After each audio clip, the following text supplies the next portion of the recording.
Wow. Now, when I was in the 3rd grade, I had this teacher named Miss Wooten. I was scared to death of her. She was a pretty strict teacher. So one day she called me out in the hallway and she said, "I have something for you." I go, "Uh-oh, what did I do?" Because see, sometimes I'd cuss at school and didn't realize it, and people would hear me and I'd get in trouble because I kept telling them, "That's what we say at home." I didn't understand that. She said, "No, it's fine." So she handed me a brown paper bag and said, "Open it." So I opened it and I pulled out this blue dress. It was so beautiful. It had gold around the neck and a gold ribbon down the front and down the bottom. It was so beautiful. And she said, "Go on." And I reached back in the bag and I felt something that smelled it felt really good. It felt like a rose bush at the bottom of a yard. It was so soft.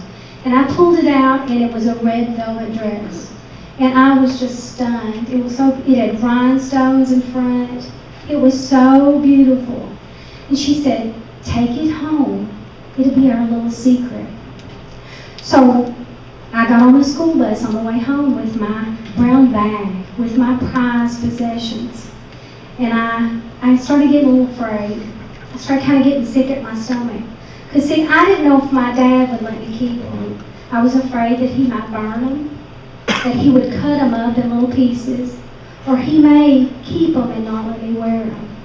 So I walked in the kitchen and I showed them to my mom, and I heard my dad mumbling, "Well, we don't need people to give us stuff." And so my mom went in and whispered something in his ear, and he let me keep them. And I wore them every time they were washed. I wore them till they was so short that it was obscene.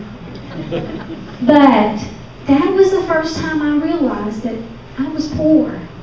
I didn't realize that everyone saw the holes in my dresses. My shoes still had holes in them. But that's when I realized I'm poor.